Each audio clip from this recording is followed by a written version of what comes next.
नमस्कार, public news देख रहे हैं आप। लोकसभा में ऑपरेशन सिंदूर पर चर्चा के दौरान गृह मंत्री अमित शाह ने कांग्रेस सांसद और पूर्व गृह मंत्री पी चिदम्बरम के बयान पर तीखा हमला बोला। उन्होंने सवाल उठाया कि पाकिस्तान को बचाने की कोशिश कर कांग्रेस को क्या हासिल होगा। अमित शाह ने कहा कि चिदम्बरम का यह बयान पूरी दुनिया के सामने अपने पाक प्रेम का बखान कर रहे हैं। गृह मंत्री ने कहा कि कांग्रेस नेता का यह सवाल कि आतंकी पाकिस्तान से आए हैं नहीं, देश के पूर्व गृह मंत्री की तरफ से एक तरह से पाकिस्तान को क्लीन चिट देने जैसा है। इसके साथ ही अमित शाह ने कहा कि हमारे पास सबूत है और हम संसद के पटल पर उसे रखने को तैयार है। उन्होंने कहा कि मारे गए 3 आतंकियों में से 2 के वोटर नंबर तक हमारे पास है। उनकी जेब में पाकिस्तान निर्मित चॉकलेट भी मिले हैं। साथ ही शाह ने बताया कि हमला कब और कैसे हुआ। अमित शाह ने कहा कि जांच में यह स्पष्ट हो गया है कि पहलगाम हमले में शामिल आतंकी पाकिस्तान से थे। उन्होंने बताया कि मंगलवार सुबह 4 बजे इसकी पुष्टि हो गई। साथ ही जिन 2 लोगों ने इन आतंकियों को शरण दी थी उन्हें भी पकड़ लिया गया है। गृह मंत्री ने कहा कि केंद्र सरकार ने आतंकियों और उनके मददगारों को पकड़ने के लिए सभी संसाधनों का इस्तेमाल किया। अमित शाह ने जानकारी दी कि 22 अप्रैल को पहलगाम में आतंकी हमला हुआ था, जिसमें 26 लोगों की जान गई थी। उसी दिन वह श्रीनगर रवाना हो गए और प्रधानमंत्री नरेंद्र मोदी ने अगले दिन सीसीएस की बैठक बुलाई।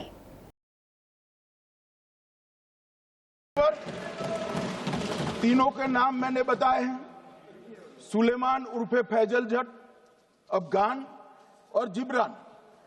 मान्यवर, वो तो एक आशंका थी कि यही लोगों ने घटना की है, मगर मैं बाद में एनआईए की जांच पर आता हूं। एनआईए ने पहले से ही इनको, जिन्होंने आसरा लिया था, वो लोगों को गिरफ्तार कर रखा था। उनको खाना पहुंचाने वाले लोगों को अपने कब्जे में रखा था। तो जब आतंकवादियों के शव श्रीनगर आए, इनसे पहचान कराई गई। 4 लोगों ने पहचान लिया, यही 3 लोग थे जिन्होंने पहलगाम में आतंकी घटना को। मगर हमने इस पर भी भरोसा नहीं किया मान्यवर, कोई जल्दबाजी नहीं की।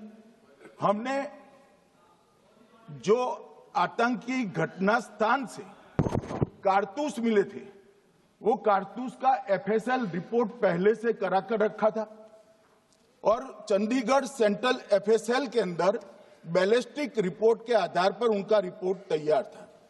जब ये कल आतंकवादी मारे गए, इनकी 3 राइफलें पकड़ी गई। एक M9 अमेरिकन राइफल थी और 2 AK-47 राइफल थी। जो कारतूस मिले थे वो भी M9 और AK-47 के भी थे, मगर हमने इससे भी संतोष नहीं माना। ये राइफलों को एक विशिष्ट विमान के द्वारा कल रात को 12 बजे चंडीगढ़ पहुंचा गया और पूरी रात फायरिंग कर इसके भी खाली खोखे जनरेट किए गए। 2 खोखों का मिलान किया गया, राइफल की नाली और निकले हुए खोखों का भी मिलान हो गया। तब ये तय हो गया कि इन्हीं 3 राइफलों से। दरअसल संसद में ऑपरेशन सिंदूर पर बहस से ठीक पहले कांग्रेस नेता और पूर्व गृह मंत्री पी चिदम्बरम के एक बयान ने सियासी तूफान खड़ा कर दिया। पी चिदम्बरम ने एक इंटरव्यू में पहलगाम आतंकी हमले को लेकर सवाल उठाए कि क्या हमले में शामिल आतंकी वाकई पाकिस्तान से आए थे, क्या इस बात के सबूत हैं। उन्होंने यह भी कहा कि हमले में घरेलू आतंकी भी हो सकते हैं। इस बयान के बाद भाजपा ने कांग्रेस पर जोरदार हमला बोला और आरोप लगाया कि वह हमेशा दुश्मनों की तरफदारी करती है और पाकिस्तान को क्लीन चिट देती है। पी चिदम्बरम ने एक इंटरव्यू में कहा कि सरकार यह साफ नहीं कर रही है कि नेशनल इन्वेस्टिगेशन एजेंसी एनआईए ने हमले के बाद क्या काम किया। इसी दौरान पी चिदम्बरम ने यह भी कहा कि क्या उन्होंने आतंकियों की पहचान की है, क्या यह पक्का है कि वे पाकिस्तान से ही आए थे। इसके साथ ही पी चिदम्बरम ने ऑपरेशन सिंदूर के दौरान हुए नुकसान छिपाने का भी आरोप लगाया। चिदम्बरम ने कहा कि जंग में दोनों पक्षों को नुकसान होता है। ब्रिटेन ने वर्ल्ड वार में रोजाना अपने नुकसान बताए। भारत को भी ऐसा करना चाहिए। सरकार सब कुछ छुपा रही है। कांग्रेस नेता ने प्रधानमंत्री नरेंद्र मोदी की चुप्पी पर सवाल उठाते हुए कहा कि वह संसद में ऑपरेशन सिंदूर पर नहीं बोल रहे हैं। उन्होंने पूछा कि जब पीएम मोदी देश को संबोधित कर सकते हैं, रैलियों में भाषण दे सकते हैं, तो संसद में क्यों नहीं बोल रहे हैं। चिदम्बरम ने यह भी आरोप लगाया कि भारत और पाकिस्तान के बीच सीज फायर की घोषणा खुद भारत ने नहीं बल्कि अमेरिकी राष्ट्रपति डोनाल्ड ट्रंप ने की थी। क्या सरकार इस पर चर्चा से घबरा रही है? भाजपा आईटी सेल प्रमुख अमित मालवीय ने एक्स पर तीखा हमला बोलते हुए कहा कि चिदम्बरम वही नेता है जिन्होंने भगवा आतंक का झूठ फैलाया, अब फिर पाकिस्तान को बचाने की कोशिश कर रहे हैं।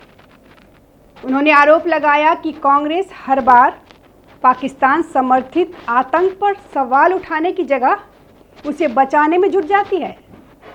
मालवीय ने आगे कहा कि जब भी भारत पाकिस्तान के खिलाफ कार्रवाई करता है, कांग्रेस के नेता इस्लामाबाद के बचाव में खड़े नजर आते हैं। पी चिदम्बरम ने इस बात की पुष्टि कर दी है। राहुल गांधी और कांग्रेस देश को कहां ले जाएंगे और कैसा बनाएंगे, इसकी झलक उनके बयान में दिखाई दे रही है। पी चिदम्बरम ने सरकार से पहलगाम के आतंकवादियों की पहचान को लेकर सवाल खड़ा किया है। उन्होंने जांच एजेंसियों की कार्रवाई पर भी सवाल खड़ा कर दिया है। उन्होंने आतंकवादियों का पाकिस्तानी होने का सबूत मांगा है। चिदम्बरम खुद भी गृह मंत्री रह चुके हैं। उन्हें पता होगा कि भारत की जांच एजेंसियां ऐसे ही मनगढ़ंत कहानी बनाकर किसी पर आरोप नहीं लगाती। पाकिस्तान तो आतंकवादियों को अपने देश में पालता भी है और भारत के खिलाफ उनका इस्तेमाल भी करता है। यह बात तो जग जाहिर है, लेकिन हमारे ही देश के राहुल गांधी और उनकी कांग्रेस पार्टी को नहीं पता पाकिस्तान आतंकवाद का अड्डा है। यह सारी दुनिया अब जान चुकी है। भारत ने टीआरएफ को आतंकवादी संगठन घोषित करवा दिया है, जिसने पहलगाम की आतंकवादी घटना को अंजाम दिया। पाकिस्तान अब अपने आप को साफ सुथरा देश बताने की कोशिश में लगा हुआ है। वह दुनिया को जताना चाहता है कि आतंकवाद से उसका कोई संबंध नहीं है। वहीं भाजपा प्रवक्ता शहजाद पूनावाला ने भी कांग्रेस पर हमला बोला। उन्होंने कहा कि कांग्रेस हमेशा पाकिस्तान के साथ खड़ी दिखती है, चाहे वो मुंबई हमले हो या सर्जिकल स्ट्राइक हो या अब पहलगाम हमला।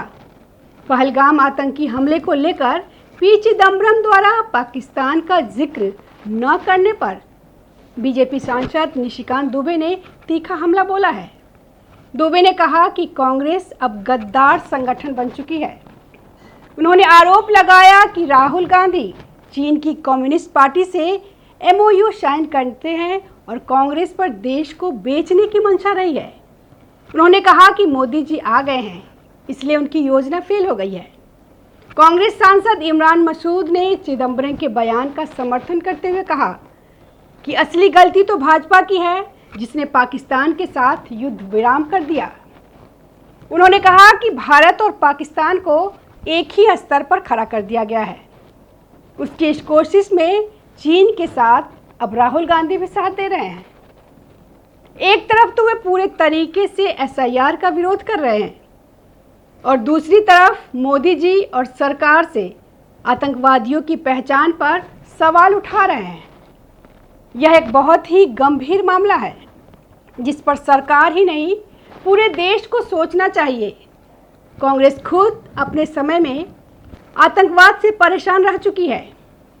आज आतंकवाद के खिलाफ खड़े होने की जगह आतंकवादियों की पहचान पर सवाल खड़े करके इनडायरेक्टली आतंकवाद और पाकिस्तान का साथ दे रहे हैं।